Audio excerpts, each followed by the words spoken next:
Okay, so welcome to nursing care of an adult with hematologic disorder. So when we say hematological disorders, these deal with blood, okay, and blood products like your RBCs, WBCs, and your platelets as well. It might also be um, disturbances in the homeostasis and balance of your plasma, okay, and other elements inside your blood. Okay, so let's start. Okay, we're going to be studying about the anatomy and physiology of your blood, right? Diagnostics and assessments of different blood disorders and also hematologic diseases for your RBCs, or your red blood cells or erythrocytes, and your platelets or your thrombocytes. Okay, so sabi natin, we have our plasma component of our blood. Okay, the plasma component of our blood is made up of salts, your minerals, water, and your proteins. Okay, and then you have our buffy coat, which is composed of white blood cells and platelets. And finally, we have your RBCs, okay, which are your red blood cells or erythrocytes, okay, and these transport oxygen throughout our body, okay. So erythrocytes are our RBCs, okay, leukocytes are our WBCs, and platelets, ang tawag natin dito would be thrombocytes. Okay?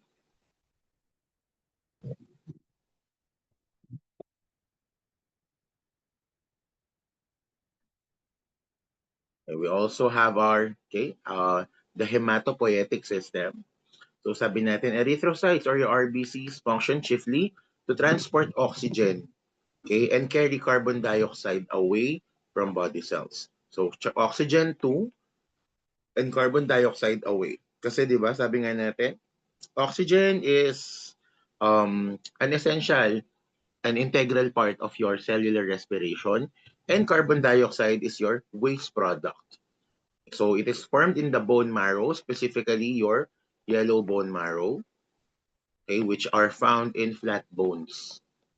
Okay, mga flat bones po ang um, nakikitaan natin ng erythropoiesis or erythrogenesis, which is your formation of your RBCs or erythrocytes.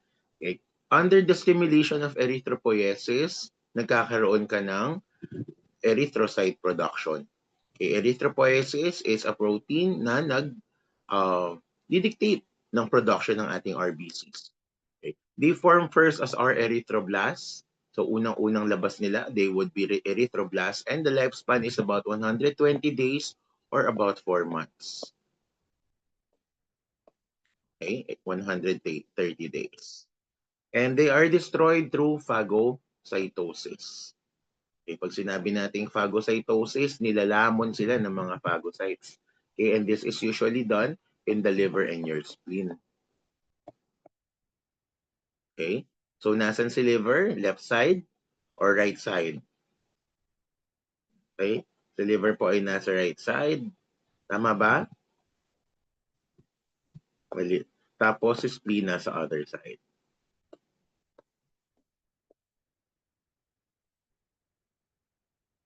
The hemoglobin allows RBCs to carry out the transport of oxygen. So for every red blood cell, for every RBC, nasa na tayo, you have 1, 2, 3, 4. So 1 is to 4. So 1 RBC is for hemoglobin. Okay. Normal ranges is 13.8 to 17.2 grams per deciliter in males and 12.1 to 15.1 gram per deciliter for females. And anemia is low hemoglobin levels. So kapag mababa ang hemoglobin mo, ibig sabihin mababa, meron kang might cause anemia. Okay, anemic ka.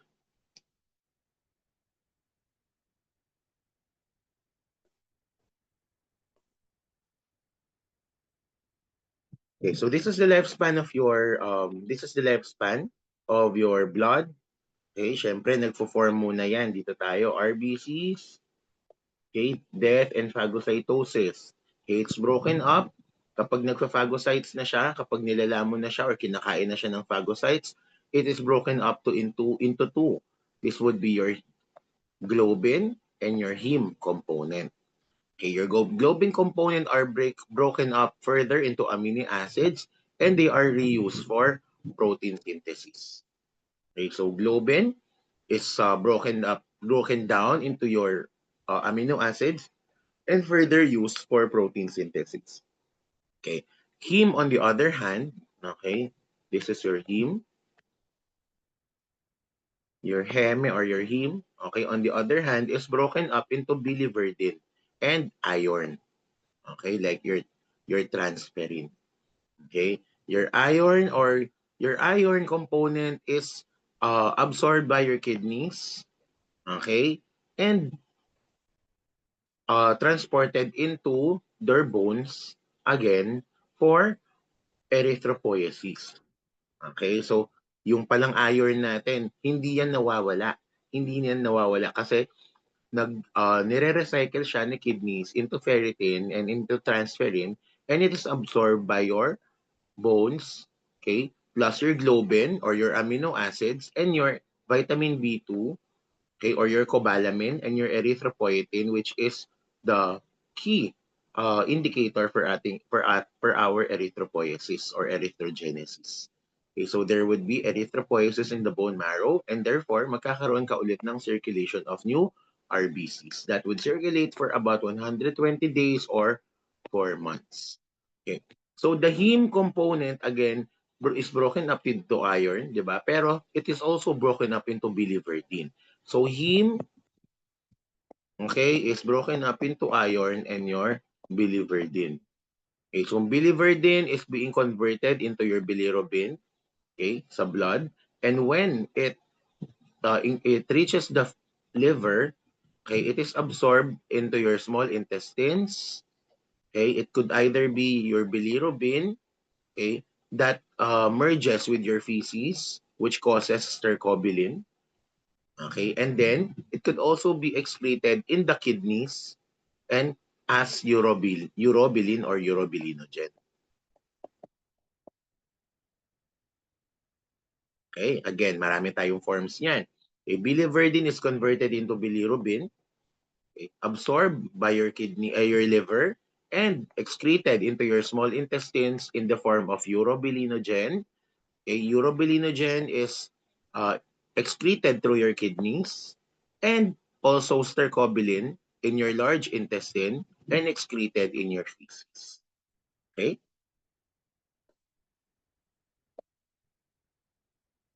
Ayan. So bilirubin. Heme will be broken down into biliverdin and iron. Okay? So it is reused by the bone marrow to construct new RBC. So again, anong kailangan natin? We need Fe3+, okay, or your iron. We also need your globin. Okay? We also need your vitamin B12, okay, or your cobalamin, and therefore we also need your erythropoietin. Okay. So biliverdin is then further broken down into indirect bilirubin and converted by the liver enzyme glucuronyl transferase into direct bilirubin, which is water soluble and excreted in your bile. Okay? Dalawang excretion yan. We have your stercobilin in the feces, and we also have your urobilinogen or urobilin in your urinary system. Okay?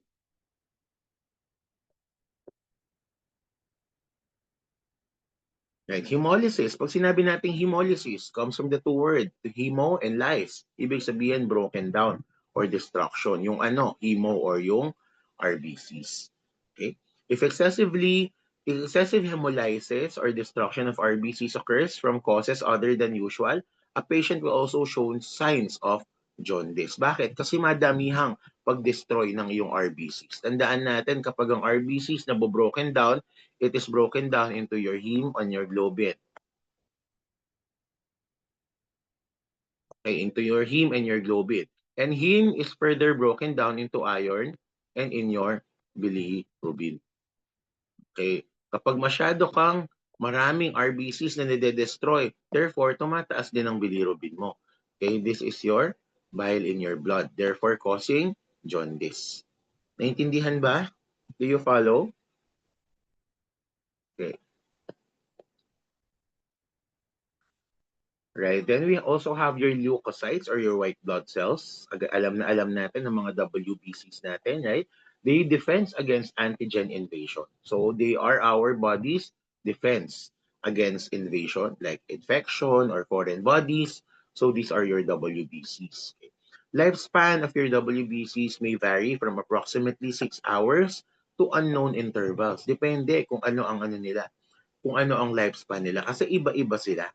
Okay, we have our banded neutrophil, our neutrophils, our monocytes, our eosinophils, and our lymphocytes. So those are the components of our WBCs. Kapag nagkakaroon tayo ng blood exam, usually nakikita ba natin itong mga ito? Okay, usually hindi. Kasi iisa lang sila. They are WBCs, sama-sama sila. But if you want to look at the component of your WBC individually, therefore, we will be order what we call your differential RBCs, WBCs. Okay, your differential WBCs.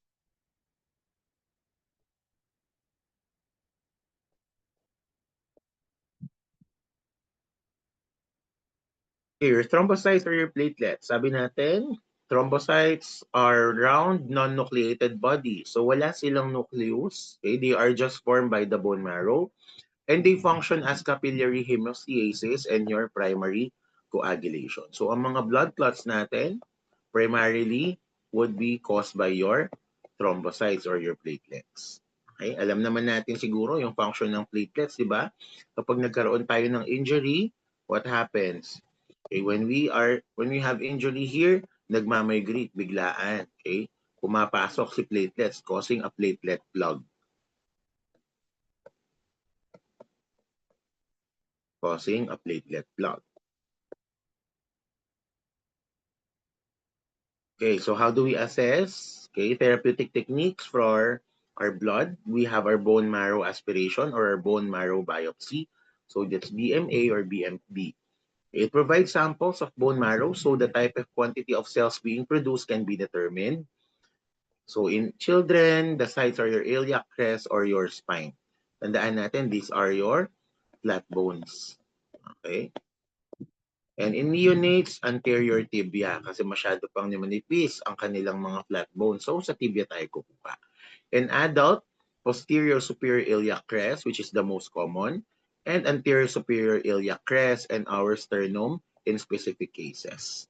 Okay, so again, flat bones yan. Tatandaan nyo lagi ha, flat bones at hindi long bones ang ating bone marrow aspiration, okay, or ang bone marrow biopsy. A child lies prone on a hard surface. Hindi siya sa medyo malambot kasi magdi-drill tayo inside the bone so we can get our bone marrow samples.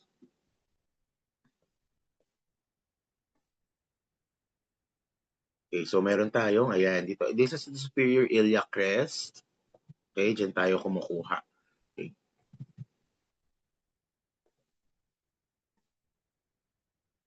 Right, overlying skin is infiltrated with the local anesthetic and then a large bore needle and the stylus is introduced through the overlying tissue in the bone. Okay. A syringe is then removed and the marrow obtained is expelled onto a slide, sprayed with a preservative, and taken to a laboratory for analysis. So tinitingnan natin dyan kung ano ang component ng ating bone marrow. Okay. A patient will feel pain from the local anesthetic injection and hard pressure while the needle is inserted.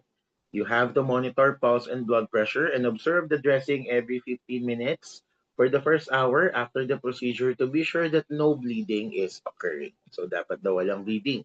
Lagi kang nagmo-monitor ng pulse and your blood pressure.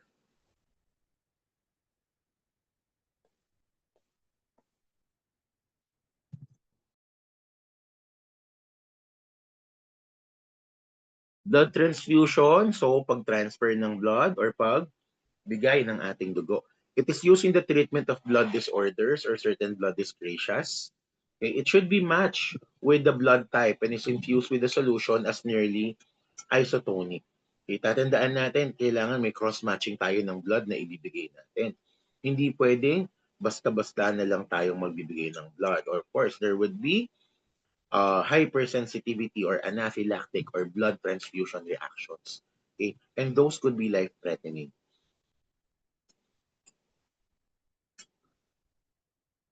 Okay? So the usual amount of blood transfused is typically 300 to 350 ml, and hypersensitivity reactions are observed. So it is important that you observe 15 minutes and 30 minutes, okay, after the start of transfusing your blood. Bakit hindi kailangan nating bantayan agad-agad? Kasi it would take time for the hypersensitivity reaction to occur. So hindi na, for example, sir, binantayan ko naman yan first 2 minutes. Of course, hindi pa pwede yun kasi kailangan mong bantayan yan in the first 15 minutes. Okay, kasi dito nag-uumpisa ang ating hypersensitivity or blood transfusion reactions.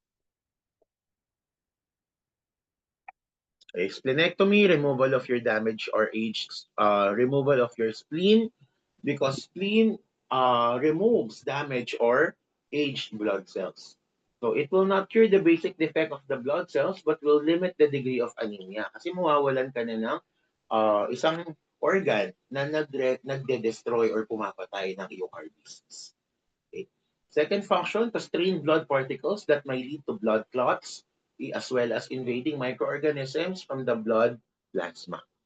And oral penicillin is a prophylactic antibiotic post-splenectomy, so after your spleen has been removed, for a year or two for pediatric patients. Okay, so that is your splenectomy.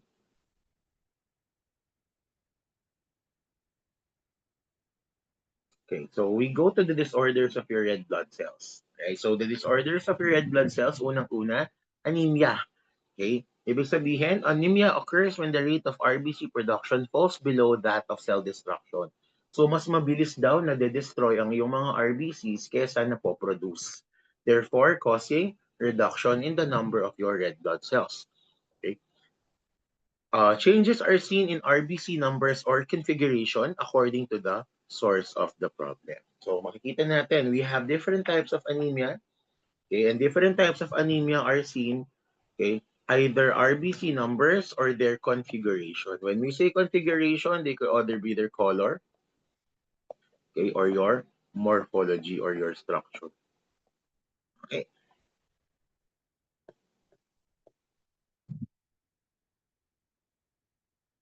Okay. Pag sinabi nating normochromic and normocytic anemia, normo is normal, chromic is color. Normo is normal, cytic is morphology.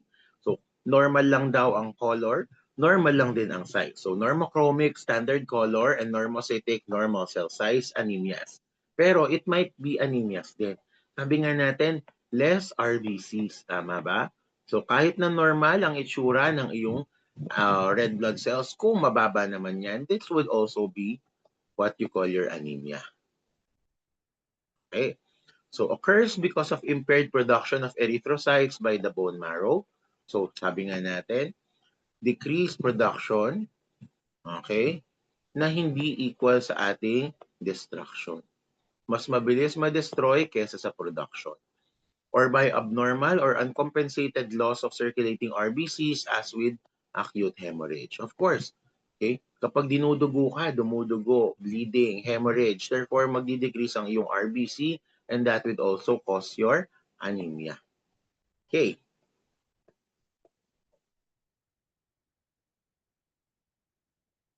Okay. Acute blood loss anemia can occur from trauma such as automobile accidents with internal bleeding, from acute nephritis, okay? Kaya tayo may blood in the urine kapag meron tayong acute nephritis in which blood is lost in the urine or kakaroon ka doon ng hematuria. Okay? So control of bleeding is by addressing its underlying cause and transfusing additional RBC. So kapag acute nephritis ang cause, we treat acute nephritis which is an infection, okay, in your kidneys. Kapag trauma, okay, we treat trauma through surgery, okay, or certain management of those traumas. Okay. Anemia of acute infection, destruction or disease, production of erythrocytes, okay, osteomyelitis and also ulcerative colitis, And treatment of underlying condition is also recommended for the treatment of your anemia of acute infection. Osteomyelitis is because, syempre, decreased production kasi osteomyelitis sa bones to. Okay? Namamaga ang bones mo. Kapag ang bones mo at saka ang muscles in your bones or ang osteomyeliocytes mo namamaga, tandaan natin kapag meron kang inflammation, there is a reduction of function. Kahit saan yan. Okay? If there is inflammation, there is for sure reduction of function. Siyempre kapag namamaga ang isang organ, ang isang tissue, hindi naman yung nagpa-function correctly. Therefore, there is a reduction of function kung saan man kayo involve ang inflammation na yan. Okay? So, ulcerative colitis is you're in your colon. Nawala ang aking pen. In your colon. Okay? Bakit? Anong problema sa colon? This is because of your intrinsic factor and your B12 or your cobalamin. Sabi nga natin, kapag kulang ang yung cobalamin, wala ka din production ng RBCs because that is an important function and recipe, ingredient para sa yung mga RBC productions. Okay. Anemia of renal disease, there is decrease in erythropoietin production because erythropoietin is secreted by your kidneys. Okay? Erythropoietin is secreted in your kidneys. Kapag meron kang renal diseases, okay, again, meron kang decrease in your function. Okay, of course, ang function ng kidneys ay pag-secrete ng epoetin, so magdi-decrease din ang function niya ng decreasing epoetin. Okay, administration of recombinant human erythropoietin can increase RBC production. Okay, so kapag nagkakaroon tayo ng recombinant human erythropoietin, guys, this is epoetin alpha. This is given, okay, IV or subcutaneous. Okay? Usually, kapag IV yan, kapag nasa hospital tayo. Right? Pero, ang health teaching natin sa mga clients who are administering epoetin alpha to themselves is to do your subcutaneous injections. Parang insulin po yan. Okay?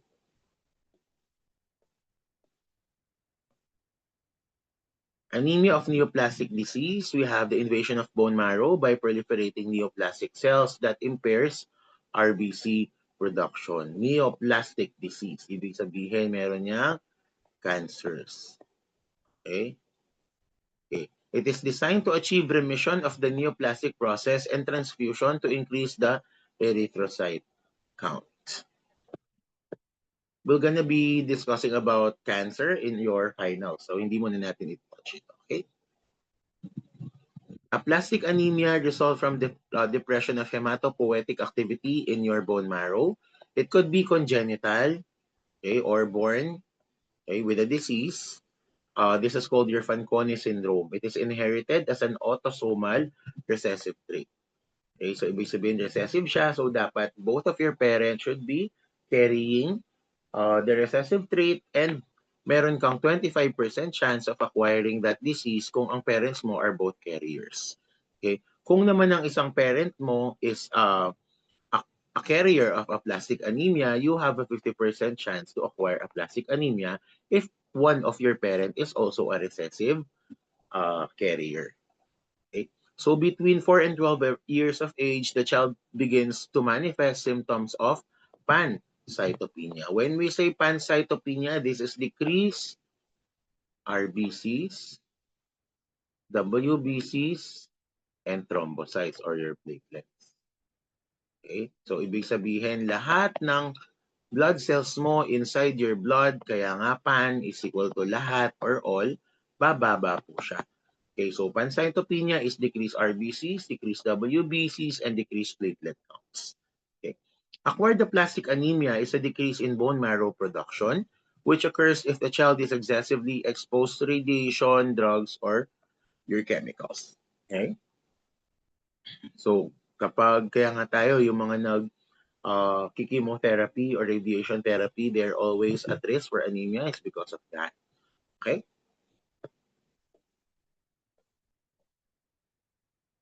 Okay. Aplastic anemia, how do we assess patients? So these patients appear pale, fatigues easily, okay? And then has anorexia. Okay, may anorexia siya. Bakit kaya tayo nagkakaroon ng anorexia kapag meron tayong aplastic anemia? Okay, kasi meron tayong decreased, okay? Meron tayong decreased iron, okay? That causes early fullness or wala tayong satiety centers, kaya tayo nagkakaroon ng anorexia. Okay? Bruises easily, develops petechiae, okay? May have excessive nosebleeds or GI bleeding, and it also causes decreases in your WBCs or what you call your neutropenia. Okay? Pinya kapag mababa ha, tandaan natin, pinya. Erythropenia, erythrocytopenia. Ano ang mababa kapag erythrocytopenia? Therefore, mababa ang iyong RBCs, erythrocytes. Okay? Thrombocytopenia. So, sinabi natin thrombocytopenia, ibig sabihin mababa ang iyong platelets. Okay? Neutropenia, mababa ang iyong WBCs. Okay, so first step in therapy for your anemia, aplastic anemia, is to immediately discontinue any drug or chemical suspected of causing the bone marrow to dysfunction. Okay, remove the substance from the child's environment to avoid exposure. And you also have your hematopoietic stem cell transplantation. Okay? Packed RBCs or PRBCs, platelet transfusions, and RBC stimulating factors such as your erythropoietin. Kasi mababa nga, meron kang pancytopenia. So you have to mimic the effect of erythropoietin production and also platelet aggregates sa iyong blood.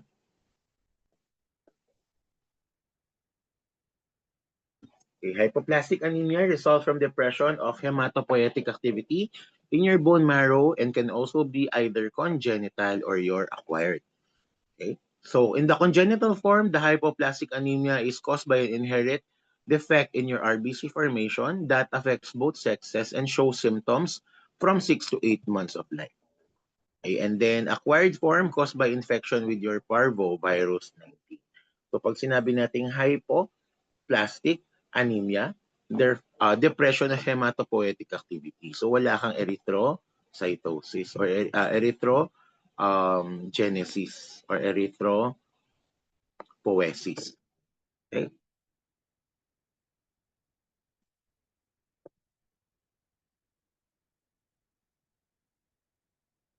Okay, so the onset of hypoplastic anemia is insidious. When we say insidious, paunti-unti po yan. Okay? Hypoplastic anemia, they are not only few in number, but also their structure is normochromic and normocytic. So, regular ang shape, regular ang color, but decrease in your number.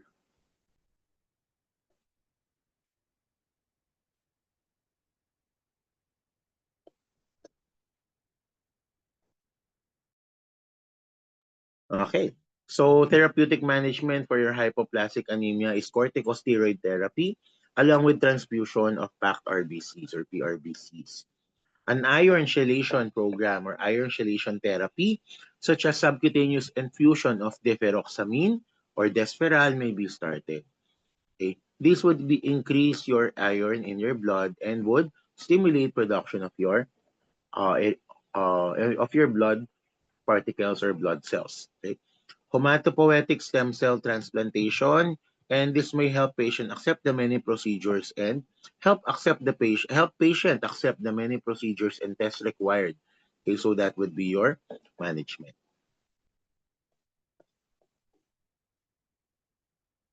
Alright, then we have your hypochromic anemia. Sabi natin, hypo, decrease, chromic color. So, walang masyadong kulay. Okay, when hemoglobin production is inadequate. Hemoglobin is important for your oxygenation. Okay, kasi ang nagbabind kay oxygen ay yung mga hemoglobin components. 1, 2, 3, 4. Okay. So, dyan nagbabind ang ating oxygen. Okay, sa apat na heme components ng ating blood. Okay, RBCs.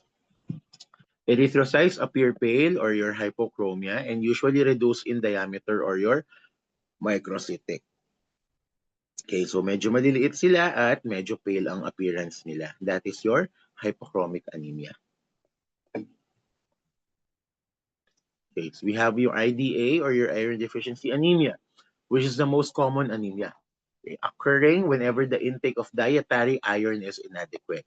Okay. It commonly results from blood loss, increased metabolic demands, syndromes of gastrointestinal malabsorption, and dietary inadequacy. Blood loss because nagkakaroon ka ng loss of your blood or your RBCs na mas madami pa, mas mabilis pa kaysa sa production. Therefore, that would occur in decrease in your RBCs. Okay? Increased metabolic demands and syndromes of gastrointestinal malabsorption, ibig sabihin meron kang less absorption of your iron here. Okay? And then, dietary inadequacy of iron in your diet. Okay? Or your dietary iron. Huwag naman tayong kumain ng bakal kasi hindi yun palatable, tsaka hindi yun digestible, di ba? There are iron. Okay, mataas na iron food sa ating green leafy vegetables. Tatandaan natin yan. Okay? Green leafy vegetables and your legumes are always rich in your iron. Okay? Okay, so assessment, we have your pallor, your weakness, and your fatigue. It's because of decreased oxygenation or perfusion in your organs and muscles. Okay, increase HR even at rest to compensate for the loss of your RBCs, and low hemoglobin, low hematocrit, and MCV or your mean cellular or mean corpuscular volume. Okay, so mababa ang iyong HGB, mababa ang iyong HCT, at mababa din ang iyong MCV. Okay? Red blood cells that are microcytic and hypochromic. So, maliliit at medyo pale sila. Kaya, tignan nyo dito, medyo talagang pale or maputla ang ating pasyente.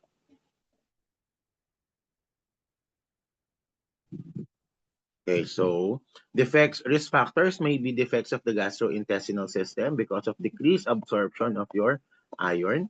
Parasitic infestation or frequent epistaxis. Frequent epistaxis, meron kang blood loss dito, therefore decreased RBCs. Okay, parasitic infestation, decreased absorption of your iron as well. And your heavy menstrual period, syempre, decreased RBCs because bleeding tendencies. Okay?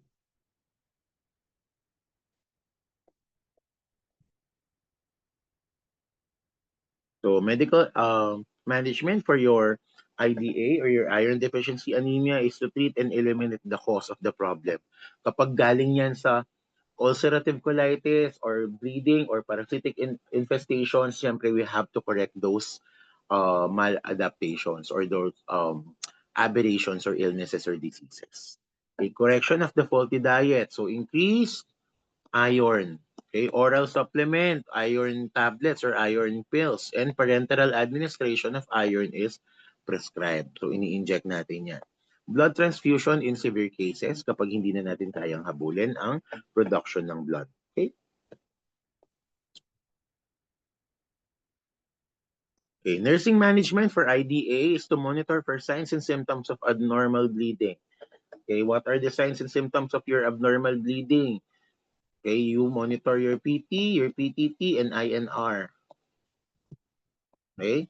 You also monitor the skin color. Kung pale ba siya. Okay? Kung meron ka bang oxygenation problems. Okay? Increase blood, increase the pulse. Okay? Heart rate. Okay? So we monitor those. So you provide adequate rest and plan the activities, okay, of your patient. Pag samasamahin mo na kapag pupunta siya sa CR. So you cluster all your activities. A thorough explanation of all the diagnostic tests kasi baka naman napapagod na yung pasyente sa pakuhan ng dugo. Okay, lagi na lang ini-inject. So we have to thoroughly explain that these are all diagnostic procedures that are important for management and planning of your iron deficiency anemia. And dietary teaching regarding foods that are high in iron, sabi nga natin, high iron foods would be your green leafy vegetables and your legumes. Okay?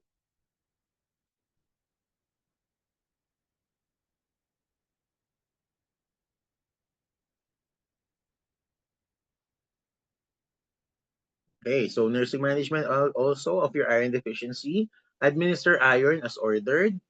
Okay, oral for mild iron losses or your iron sulfate. Yan, di ba? Nagbibigay tayo ng mga ferrous sulfate sa ating mga buntis at mga bata. Okay, because they are at risk for iron deficiency anemia. So prophylactic is 300 to 325 milligrams and therapeutic doses would be 600 to 1,200 milligrams daily. Okay, you take iron or immediately after a meal. Okay, bakit? Kasi syempre this leaves a metallic taste in your mouth. Wag tayong iinom ng iron bago tayo kumain kasi mawawalan tayo ng gana. Okay, that is an important health teaching of to patients who are taking iron supplements. Okay, you take with orange juice or a vitamin C source kasi increase absorption. Okay, there is increased absorption of iron in our body kapag mataas po ang iyong vitamin C. Vitamin C also uh, affects absorption of iron in our body. So take it with orange juice or a vitamin C source. Okay? Use straw, okay, lalo na kapag elixirs ang ginagamit natin, okay, because iron stains the tea. Okay, so we have to use straw especially if elixir ang ginagamit natin kapag iinom ng iron kasi nag-stain yan ng teeth. Okay?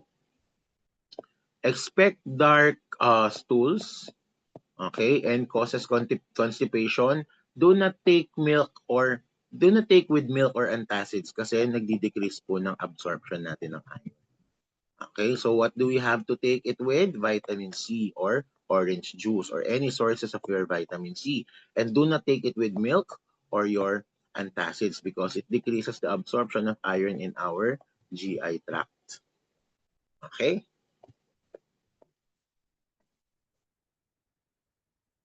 Okay, so nursing management of your iron deficiency anemia in your severe cases, intramuscular injections of iron using the Z-Track method. Okay, so alam ba natin kung ano yung Z-Track method? Ba dapat na-discuss na natin yan.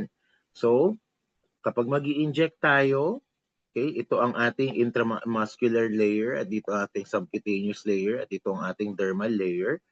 Okay? Pag mag inject tayo, dapat Z-Track. Okay? We distort the skin. Okay? Kapag nag-distort tayo ng skin, ganito ang mangyayari after distorting the skin. Okay, so this is your subcutaneous layer and this is your muscular layer.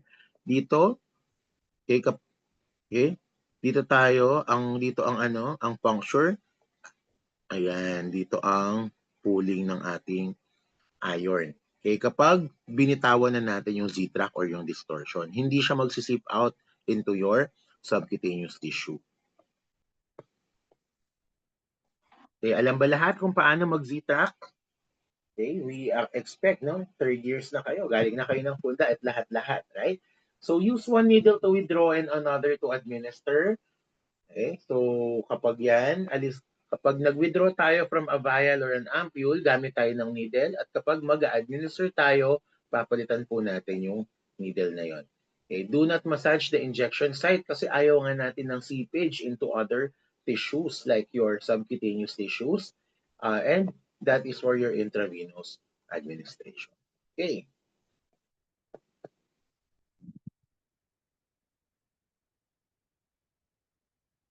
All right. So let's take a 5-minute break before you go to your macrocytic or megaloblastic anemia.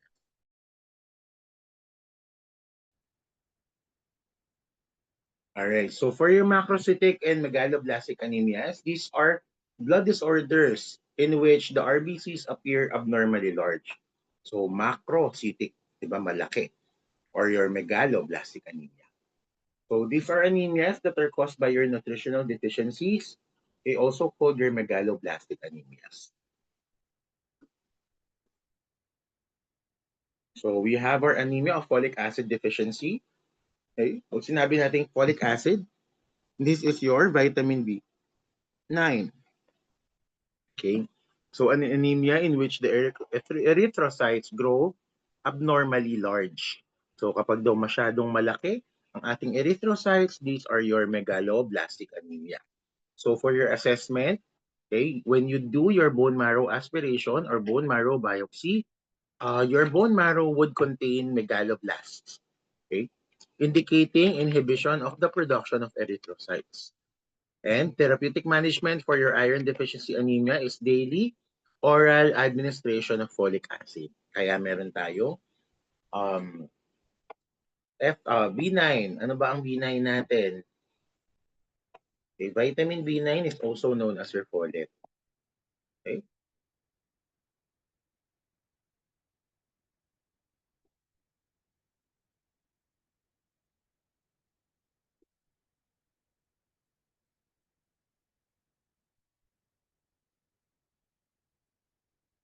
Okay. Pernicious anemia, on the other hand, is deficiency or inability of the body to use vitamin B12. Kung kanina ang folate acid anemia or folate acid deficiency anemia is vitamin B9, pernicious anemia is your vitamin B12 deficiency. Okay? It is necessary for the maturation of RBC. So sabi nga natin, di ba, ano yung mga apat na kailangan? What are the four important elements for erythropoiesis or erythropoietin? Okay, number one. Number two is your iron. Number three is your globin. Okay? And number four is your vitamin B12 or your cobalamin. Okay? An intrinsic factor must be present in the gastric mucosa. Pwede rin siyang intrinsic factor deficiency. So intrinsic factor is produced by your stomach. Okay, the intrinsic factor of specialized stomach cells attack and IF is blocked kapag meron tayong pernicious anemia. Okay? Intrinsic factor and B12 bind together. Okay, and then you have deficient blood. Blood cannot enter the bloodstream and deficient blood ka. Okay, that is your pernicious anemia. There is inability of the body to use the vitamin B12 or your cobalamin. Okay.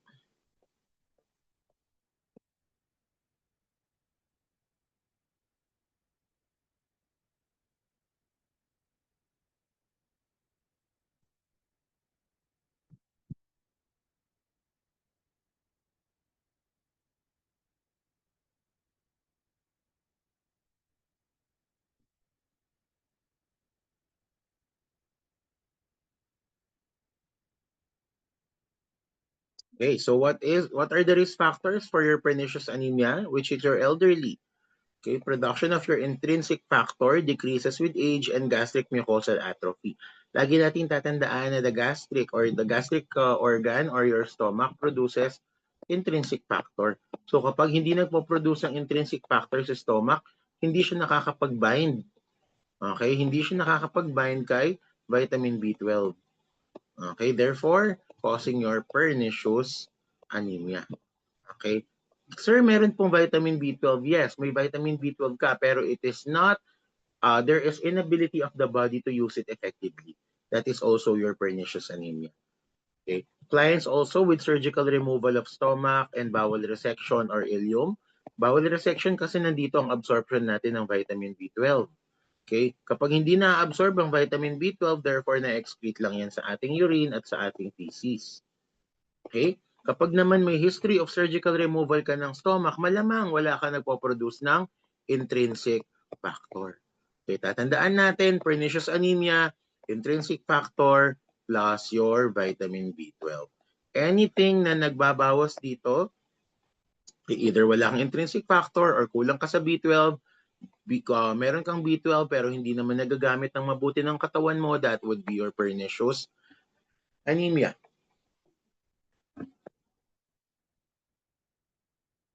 Okay, so meron tayong assessment. Meron tayong stomatitis or glossitis. Okay? Smooth, beefy, red tongue. This is your pathognomonic sign of your pernicious anemia. Again, pag sinabi nating pathognomonic sign, ibig sabihin, definitive sign. Kapag nakakita tayo ng ganito, ibig sabihin for sure, then 100% pernicious anemia ang ating pasyente. This is your beefy red tongue. Okay? Pallor, fatigue. Okay? Dyspnea on exertion dahil mababa ang iyong oxygen levels dyan dahil wala kang RBCs. Okay? Severe causes, your jaundice, your irritability and confusion. Again, bakit kasi meron tayong jaundice? Because of your increased bilirubin. Bilirubin sa iyong blood because of destruction of your RBCs. Okay, numbness and tingling in the arms and legs and difficulty with gait or balance, which is a sign of your neurologic involvement. Okay, numbness and tingling, these are your peripheral, peripheral neuropathies. And your difficulty with gait and balance or your limbic system. Okay.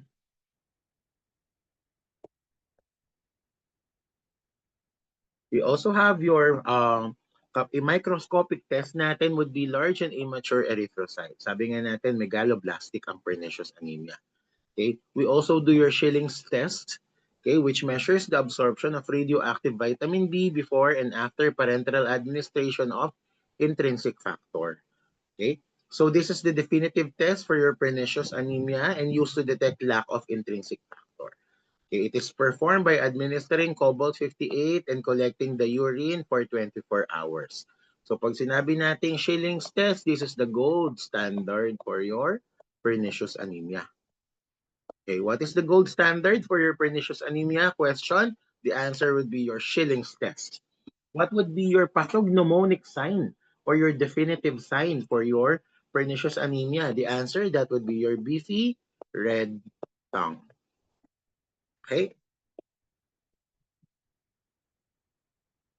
Okay, so medical management of your pernicious anemia, you administer vitamin B12 via intramuscularly, weekly and monthly for your maintenance.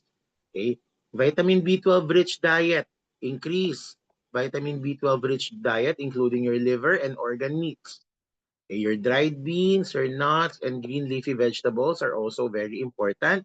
Citrus fruit and brewer's yeast or yung mga yeast na ginagamit natin sa mga beer. Okay? And other malt beverages. Okay? So those are your diet that are rich in vitamin B12. Okay?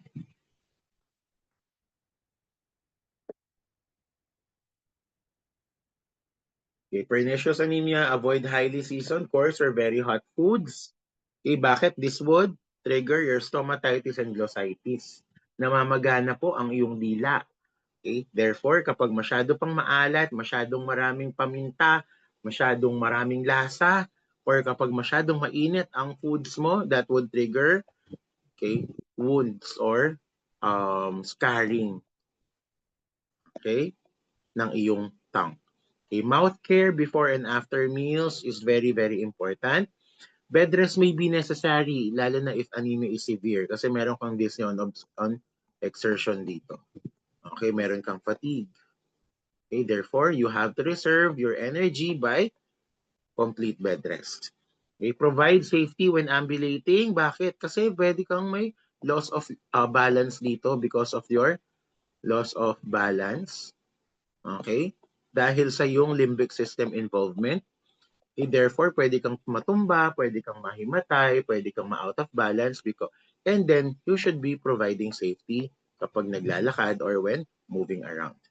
Okay. So what are our client teaching and discharge plan? Dietary instruction to increase vitamin B12 intake. Sabi nga natin, organ meats, liver especially, green leafy vegetables are also recommended. Okay. Then lifelong vitamin B12 therapy. Okay, that would be monthly or weekly. Lifelong na po yan. And rehabilitation and physical therapy. So that is what we will do to clients, okay, who have pernicious anemia. Okay. Then we have your hemolytic anemia. When we say hemolytic anemia, okay, hemolysis, sabi nga natin kanina, destruction of your blood cells or your hemocytes. Okay. The number of erythrocytes is low because there is an increased erythrocyte destruction. Okay, so nasisira po ang ating erythrocytes.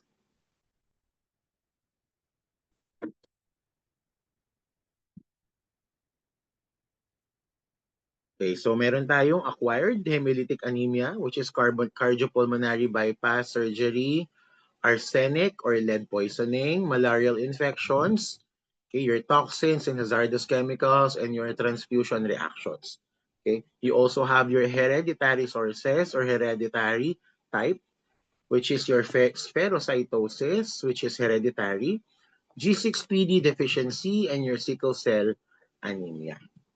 So these are your hemolytic anemias. Let's look at them one by one. Okay. Okay. So when we say hemolytic anemia, we have increased HGB and HCT. Okay. Increased retic count. Coombs test. Okay. Positive and present, and if it is indirect, elevated unconjugated fraction. So Coombs test ginagawa natin, direct ang hemolytic anemia kapag may positive Coombs test ka. At kapag naman elevated unconjugated fraction, indirect ang iyong effectation. Okay. Right, then we go to your G6PD deficiency, which is your glucose phosphate dehydrogenase deficiency. Okay. G6PD is necessary for the maintenance of RBC life. So kapag daw meron kang G6PD, tumatagal ng hanggang 120 days ang iyong RBC. Pero kapag meron kang deficiency of the protein G6PD, ibig sabihin less than 120 days. There is increased hemolysis na hindi nakakapag-keep up ang production ng ating RBCs. Okay? So it is transmitted as a sex-linked recessive trait. Ibig sabihin, sino ba ang nagkakaroon ng G6PD deficiency? Is usually males. Okay? And sex-linked recessive trait, it is only transmitted through your X chromosomes. Okay, kung si nanay, dalawang X chromosomes niya, si tatay isa lang. Therefore, mas nagiging transmitter or carrier si mother kaysa kay tatay. Okay.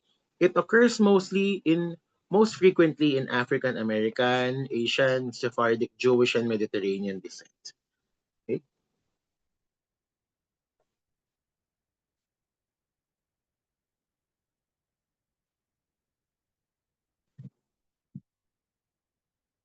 Okay, sabi niya dito, G6PD deficiency epidemiology, it most commonly affects the male individuals of African, Mediterranean, and Asian descent. Okay. Inheritance, it is X-linked recessive. It is only carried by the X trait, X-linked or X chromosome. Triggers of hemolytic crisis. Pag sinabi nating triggers, iwasan po natin ng fava beans, okay, like your soya. Okay, so kailangan wag tayong kakain ng taho, wag papainumin ng toyo, wag sasawsawan ng toyo, wag papakainin ng munggo. Okay, so those are all your triggers. Okay, infections, okay, like your pneumonia, okay, and other respiratory infections could trigger the hemolytic crisis. And drugs that cause oxidative stress, like your antimalarials and sulfa drugs, are your antimalarials are your quinines, okay, your fluoroquinines, your chloroquinines, lahat ng mga quinines sa ating mga drugs, and your sulfa drugs, like your sulfamethoxazole, okay, sulfadiazines. Right. Pinaka-importante pa na trigger for hemolytic crisis, yung mga may sulfa sa foods. Okay? And usually, sulfa sa foods ang ating mga preservatives. Okay? So, preserve, canned, wag na muna silang papakainin kasi magkakaroon sila ng hemolytic crisis. Pag nagkaroon ng hemolytic crisis sa mga taong may G6PD, there would be increased hemolysis of your blood causing jaundice, fever, and back pain. Okay, syempre delikado kasi kulang ka ng oxygenation dyan. Okay? Signs of hemolytic anemia like your increased reticulocyte count, increased unconjugated bilirubin, your white cells, Heinz bodies, and confirmatory tests is your quantitative G6PD enzyme analysis. So usually nakikita natin to sa mga newborns via your newborn screening. Okay? So sa newborn screening, nakakakita na tayo ng G6PD enzyme deficiencies or normal levels. Okay? The treatment, avoidance of triggers. Sir, may gamot po ba si G6PD? Wala po. Okay? So lagi lang tayo nag-a-avoid ng triggers. In the Philippines, avoid munggo. Diyos ko, that is very important. And also your toyo. Okay? Taho. Yan po yung mga tinatanong natin sa mga board exam. Okay? So kapag nakita kayo ng taho, ng munggo, ng toyo, okay, bawal po yan sa ating mga may G6PD deficiency. Naintindihan ba? Okay, very good. Right, so assessment for your G6PD deficiency, you have your hemolysis. Okay, sabi nga natin, kapag nakapag-ingest, okay, or exposed to certain triggers or allergens, okay, like your sulfa drugs, yung mataas sa sulfamethoxazole, sulfadiazines, okay, your fava beans, your soybeans, okay, so and other infections, okay, magkakaroon ka ng jaundice because there is the increased destruction. Again, yung heme natin is broken down into bilirubin, therefore bilirubin, and in your iron. Okay? And then your splenomegaly, dahil meron kang increased destruction ng RBCs mo. At ito ang site ng ating RBC destruction, ang spleen. So marami pong RBCs na destroyed na nasa loob ng spleen causing enlargement of the spleen or your splenomegaly. Evidence of hemolysis like a low-grade fever and perhaps back pain. Okay, dahil sa splenomegaly mo din yan. And marked hemolysis because the mother ingested an initiating drug during pregnancy. Okay, so initiating drugs, usually ang ating mga sulfa. Tandaan natin, mga sulfa and your ASA. This is very important. What is ASA again? Okay, your acetyl salicylic acid or your aspirin. Okay, hindi sila pwedeng uminom nito. Okay. In your pedia cases or newborn screening, yung NSC, okay, reveals a positive result for your G6PD deficiency. Okay? Naintindihan ba? Right. So therapeutic management, avoid common drugs such as ASA or acetyl salicylic acid, more commonly known as your aspirin. Okay? Educating to know about the abnormality in the patient's metabolism. Okay, ibig sabihin kasi wala kang G6PD that protects, okay, the RBCs from hemolysis. Therefore, iwasan ang trigger para hindi magkaroon ng hemolysis.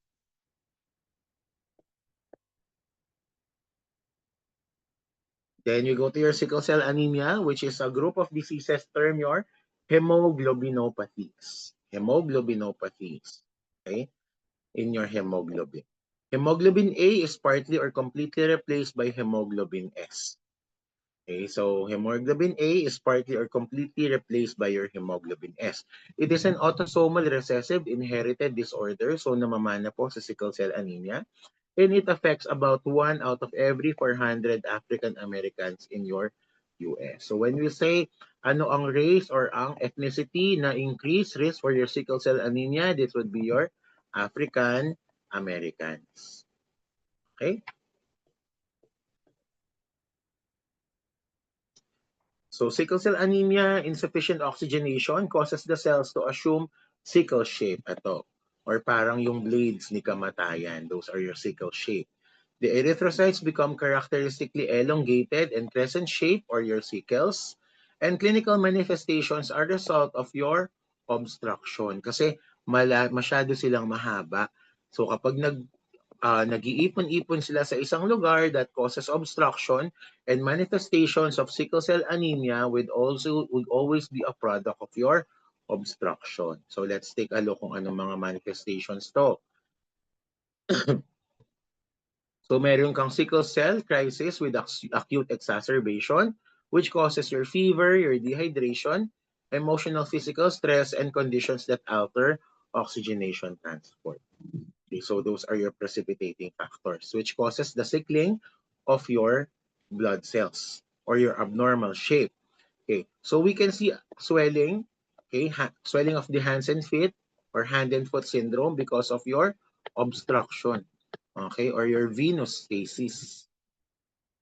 Kasi nga, meron kang obstruction, may harang or may naka-block sa iyong mga blood vessels.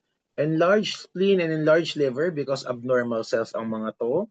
Okay, these are not mature cells. These are not normocytic. Therefore, they are being hemolyzed by the spleen and the liver.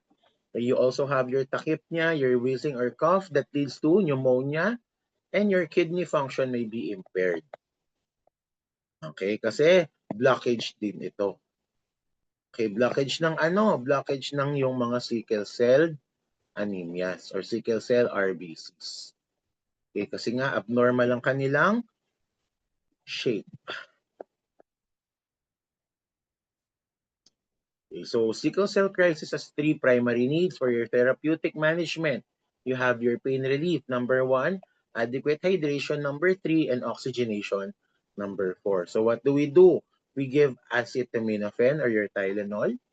Okay, we give intravenous fluid replacement therapy, and blood and urine culture, a chest x-ray, and a complete blood count will be taken. Bakit? Kasi baka naman kasi affected na yung kidneys mo. Okay? And affected na ang iyong lungs, therefore causing respiratory and urologic functions. Okay? And a complete blood count will be taken. Okay? Hydroxyurea is administered. Okay, nagbibigay tayo ng hydroxyurea to address the sickle cell crisis.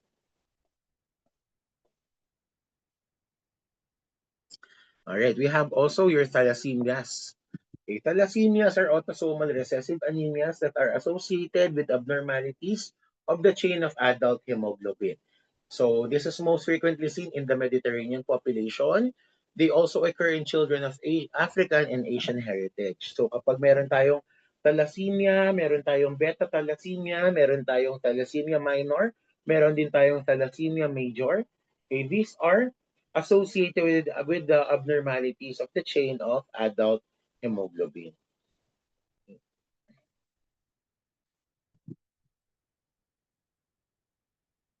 Ay, Lord. Okay, so we have your thalassemia minor or your heterozygous thalassemia. Normal RBC count but low hemoglobin level. So mababa ang hemoglobin pero normal ang RBC count. Because the blood cells are moderately hypochromic or medyo pale sila, hindi normal ang color nila, and microcytic because of the poor hemoglobin formation. Okay? Your assessment for patients with thalassemia minor would be pallor, medyo pale sila. And your therapeutic management is no treatment and life expectancy is normal. Okay.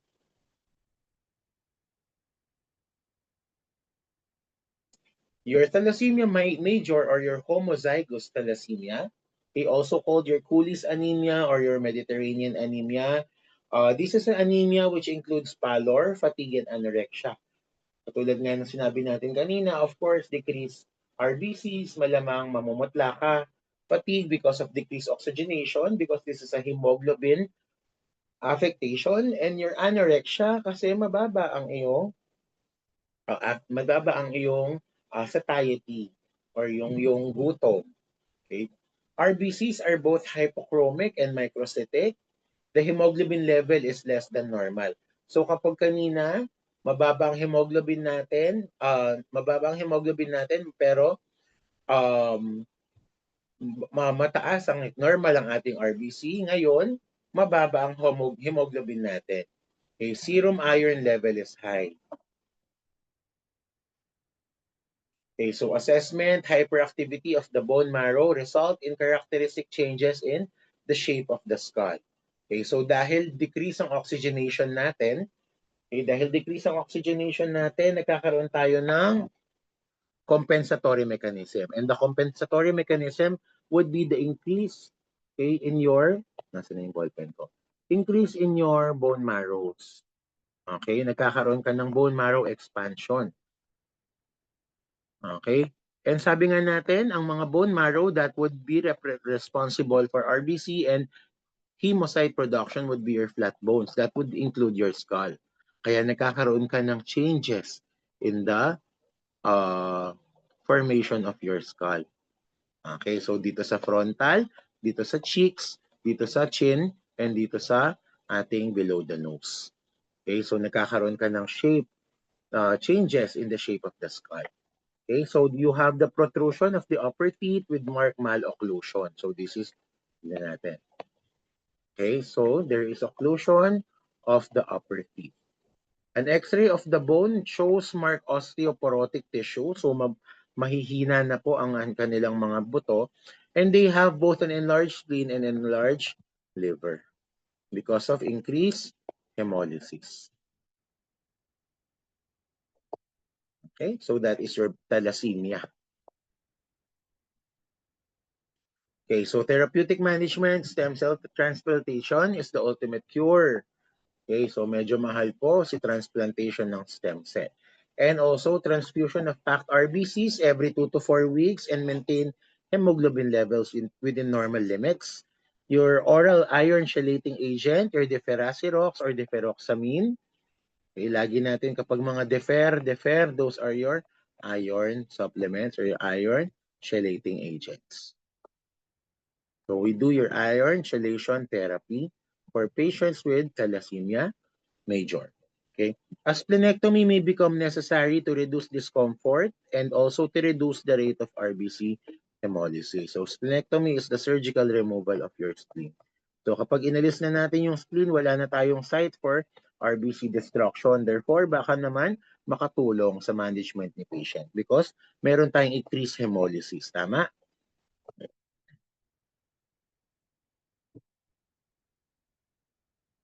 Okay, so medical management for your hemolytic anemias would be to identify and eliminate the cause if possible. Okay, also administration of corticosteroids or autoimmune therapy, blood transfusion for increasing of your RBCs, okay, and then splenectomy or removal of your spleen, surgical removal of your spleen if the patient fails to respond to medical treatment. So surgical na po ang management natin kapag gano'n. Okay.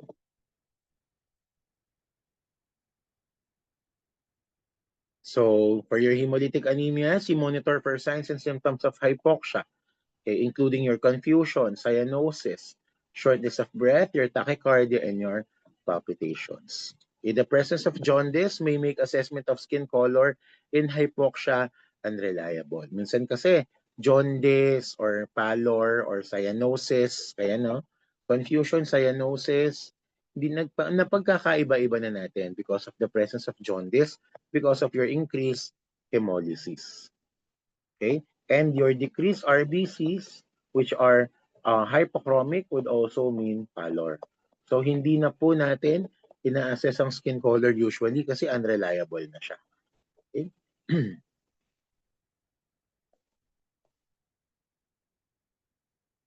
Polycythemia. When you say polycythemia, okay, ibig sabihin, increase number. Okay, ano ang ini-increase natin dito? Your RBCs. Okay, so polycythemia vera is an increase in the number of RBCs. We have your primary and your secondary polycythemia. Okay. This is a compensatory response to insufficient oxygenation of the blood in order to help supply more oxygen to body cells. So again, kapag meron kang decreased oxygenation or decreased perfusion sa iyong tissues, anong sasabihin ni brain? Uy, mag-produce ka ng mas marami pang RBCs kasi kulang ang nagsisirculate na RBCs mo. Kulang ang oxygenation mo. Hindi na de-deliver. So nagkakaroon ka ng polycythemia or increased RBC count. Okay. Right. Plethora. Pag sinabi nating plethora, it is a marked reddened appearance of the skin because of your increased RBCs. Okay, so erythrocytes are usually macrocytic and the hemoglobin content is high. Okay, so that is your assessment, okay, for your polycythemia. RBC count may be as high and hemoglobin levels may be as high. So magkakaroon ka ng increased RBCs and increased hemoglobin. Okay, treatment of the underlying cause, kung decrease ng oxygenation mo and it's just a compensatory mechanism, then you fix your oxygenation. If it's because of myocardial infarction, dahil nagdi-decrease ang oxygenation or ang cardiac load mo, cardiac output mo, then fix your coronary artery or myocardial infarction problems. Okay? A program of low-dose aspirin is given para labnaw ng dugo. Diba? This would be decrease the viscosity of your blood kasi viscous na yung blood mo because of increased RBCs. Masyadong madaming red blood cells. Okay? And your phlebotomy, kinukuhanan ka ng dugo to decrease your RBC count. Okay?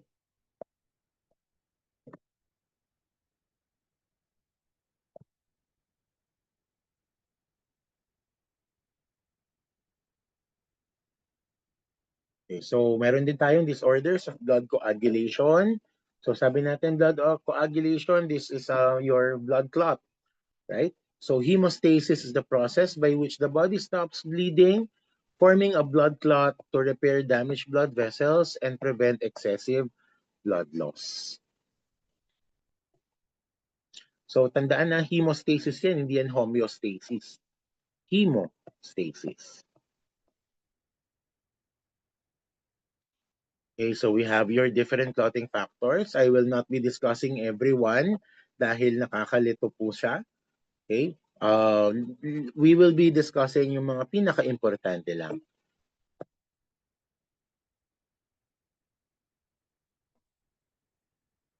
Alright, so meron tayong thrombocytopenia, okay, decreased platelet count.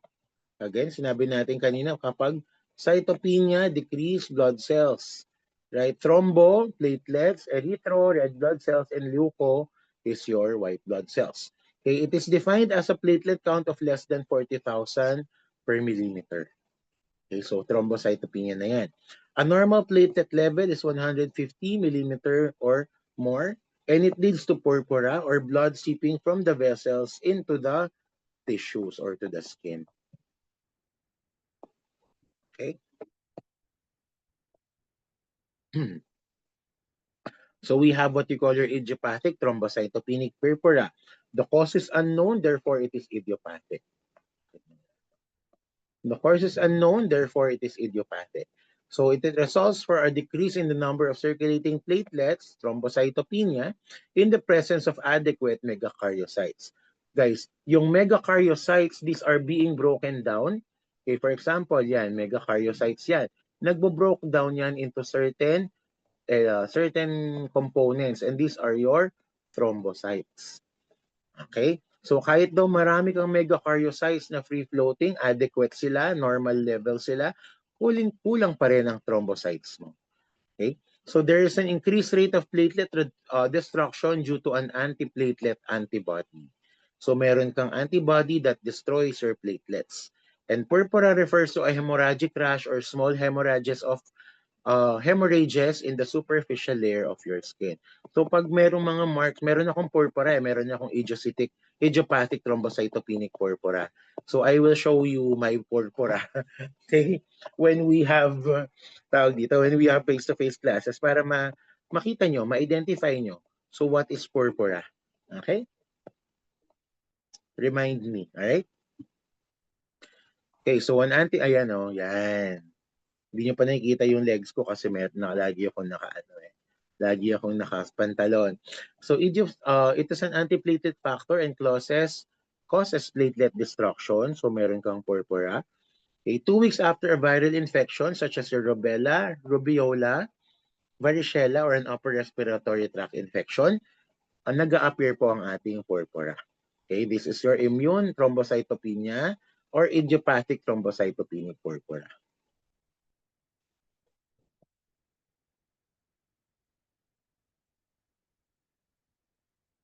Okay. So you have miniature petechiae, okay, or large areas of asymmetric ecchymosis that is most prominent over the legs. So yan. Oh. Okay. Pero yung akin medyo hindi na kasi nagto-thrombocytic therapy ako eh. Epistaxis is also noted, and platelet count may be as low as 20,000 per millimeter. So dapat lagi kang merong platelet therapy or PLT.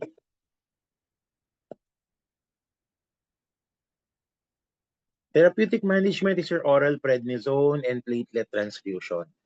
Okay, acetaminophen rather than salicylate or ibuprofen in a course of immunosuppressive drug. So dahil autoimmune disease, si inyong idiopathic thrombocytopenic purpura, kailangan mo ng immunosuppressive drug. Okay, hemophilia. Pag sinabi natin hemophilia, ibig sabihin bleeding disorder. Okay? Resulting from a deficiency of specific coagulation proteins. Okay? So kapag hemophilia, usually kapag dumudugo ka ng dumudugo at hindi nagba-blood clot ang iyong mga sugat, okay, you have hemophilia. The most common types are your factor VIII deficiency, which is your hemophilia A or your classic hemophilia, and your factor IX deficiency, which is your hemophilia B or your Christmas disease. Kasi factor IX is your Christmas factor. Kaya Christmas disease ang tawag natin dyan. Okay?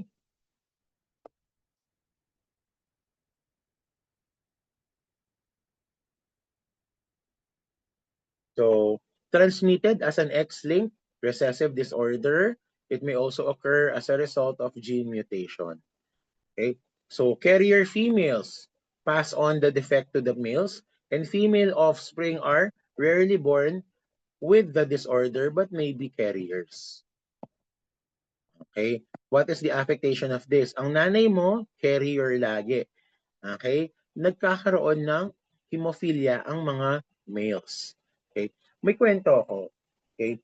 In Europe, in Britain, okay, sa UK, United Kingdom, the British Empire, okay, nawawalan sila ng mga, namamatayan sila ng mga male heirs. Okay? Laging namamatay ang mga lalaki, kaya walang nagiging hari. Nagkakaroon ng disorder when it comes to yung mga heirs of the throne or heirs to the throne or the succession to the throne of England. Why? Kasi may mga X-linked hemophilia ang mga nanay. So ang mga bata na lalaki na magiging mga king namamatay at an early age because of hemophilia. Kaya nagkakaroon ng problema before. Yan. So alam niyo na ha, kapag UK, hemophilia, namamatay mga kings. Okay, so Christmas disease or your hemophilia B or your factor IX deficiency caused by deficiency in factor IX, of course. It is transmitted also as a sex-linked recessive trait. So X-linked po ang traits natin dyan. The treatment is a concentrate of factor IX which is available for home administration. Okay, and your hemophilia C or your factor XI deficiency is your plasma thromboplastin antecedent deficiency or your PTAD. Okay, caused by factor XI deficiency, transmitted as an autosomal recessive trait and occurs in both sexes. So hindi lang mga males ang hemophilia C. This could affect both sexes. And bleeding episodes are treated with fresh blood or your plasma.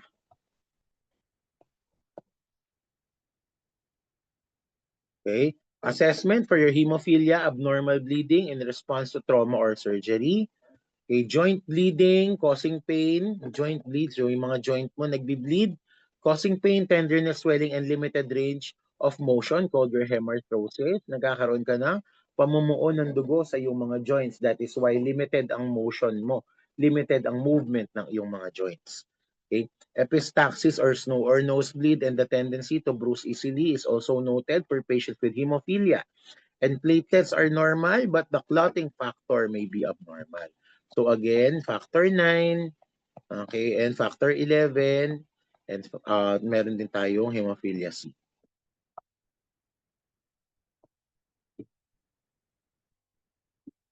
Okay, therapeutic management, factor 8, supplied by fresh whole blood, fresh Flowgen plasma, or a concentrate of factor 8.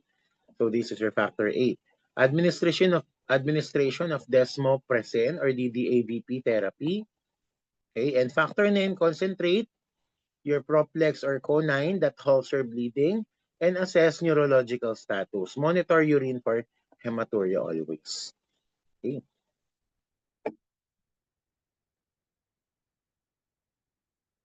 And then we also have your von Willebrand's disease. Okay, minsan von Willebrand's disease ang tawag natin dito. This is a hereditary bleeding disorder that is characterized by a deficiency or a defect in your von Willebrand factor.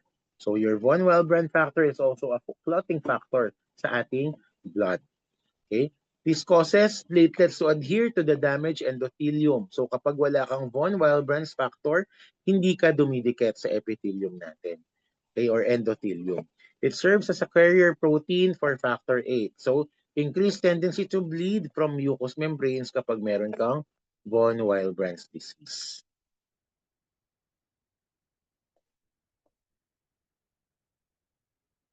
Okay, so assessment, okay, for von Willebrand's disease or epistaxis. Okay. Alam ba natin epistaxis? Kanina pa natin sinasabi. Okay. Nosebleed. Okay. Bleeding from the gums, easy bruising, and excessive menstrual bleeding. So for interventions, similar to hemophilia, including administration of clotting factors. Okay. That is clotting factor 8 and clotting factor 9. Right? Provide emotional support to the patients, especially if experiencing an episode of bleeding. So kapag may episode of bleeding, we give your fresh whole blood. Okay? Whole blood ang binibigay natin dyan for therapy, transfusion therapy.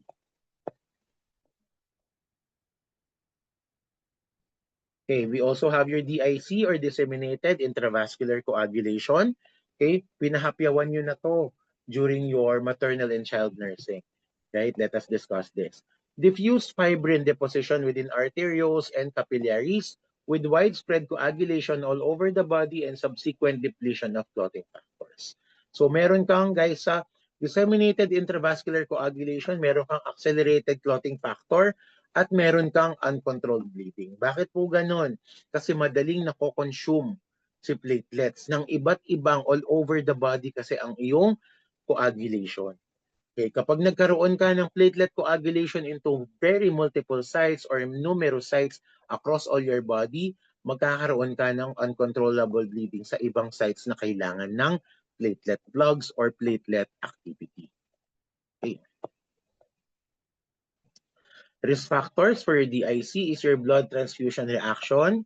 So we have to note for bleeding, your ang tawag natin dito, generalized allergic reaction, difficulty of breathing, bruising, okay, decreased level of consciousness, okay, and alertness or awareness. A cancer is also a risk factor for your DIC, especially your leukemias, okay, pancreatitis, bacterial or fungal infection, liver disease, pregnancy complication like your placental fragments, recent surgery or anesthesia, your severe tissue injury, and your large hemangioma or growth of an extra blood vessel. So those are all your risk factors for your disseminated intravascular coagulation. Okay, so DIC is consumption coagulopathy or your hemostasis is out of control. Okay? So meron kang too much clotting, okay, masyado kang maraming clotting at saka too little clotting sa iba. Okay, dahil it uses up platelets and clotting factors, dahil meron kang too much clotting, okay, nagkakaroon ka ng bleeding tendencies. So you can have organ ischemia because of increased coagulation. Kapag nag-increase coagulation ka, mabilis ang iyong blockage ng blood vessels mo. Okay, causing organ ischemia. In other parts of the body naman na kailangan na natin ng platelets, kailangan na natin ng clotting at walang mag-a-act on dito dahil ubos na sa increased coagulation nyo, magkakaroon ka naman ng bleeding tendencies.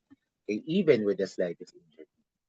Okay, so again, for DIC, you will have increased ischemia because of increased coagulopathies or increased coagulation and bleeding because of decreased coagulation. Okay, so pathogenesis of your DIC, activation of your intravascular coagulation would cause increased platelet consumption. Okay, coagulation factors consumption and fibrinolysis. So what do we need to monitor? Kung decrease ang platelet mo, ibig sabihin na uubos na si platelets mo dahil sa increased platelet consumption because of the activation of your clotting. Okay? And then, nagkakaroon ka ng organ ischemia because of the blockage. Okay? Wala na makakadaan na oxygen and blood dito, therefore causing ischemia or ischemic injury to the organ or the vessel. Okay. Coagulation factors consumption, therefore you have to monitor PT or your prothrombin time and your activated partial thromboplastin time. Your fibrinolysis, you have to monitor for D-dimer proteins. Kasi ang D-dimer proteins natin activates fibrinolysis. Kapag mababa ang D-dimer mo, ibig sabihin konti ang clotting factors mo, there would be bleeding tendencies. Okay? So kapag meron kang endothelial damage, hindi yan na pa-plug. Okay? So either that would cause bleeding or causing thrombosis. Okay?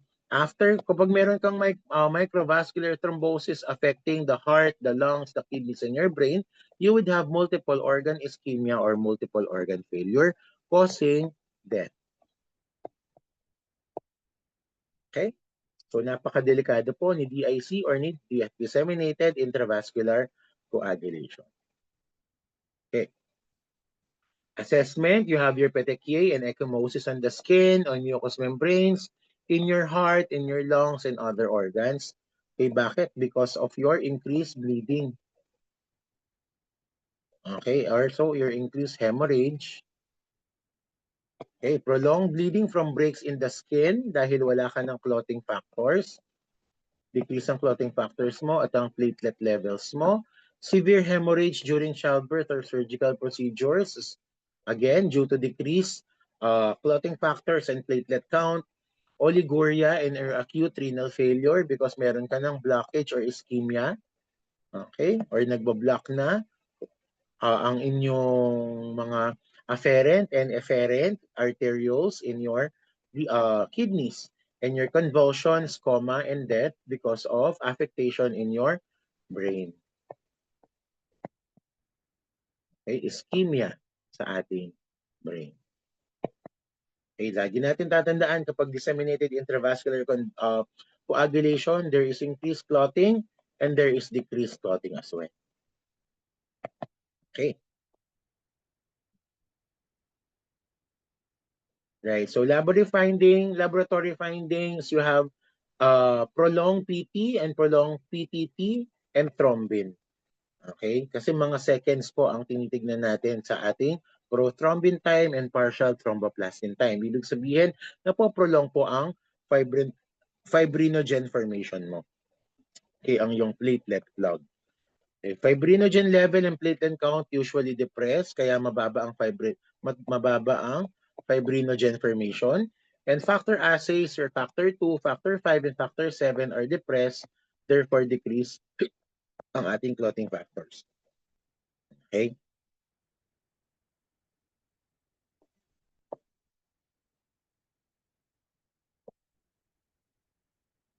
Okay, so management of underlying disease is key to manage disseminated intravascular coagulation. So we have your blood transfusion, your white bloods, your whole blood, okay, your whole blood, your packed RBCs and platelets, plasma, your cryoprecipitates and volume expanders are given in patients with DIC. Heparin inhibits thrombin, thus preventing further clot formation, allowing coagulation. So heparin therapy. And plasma transfusion to replace blood clotting factors if a large amount of bleeding is noted. Okay.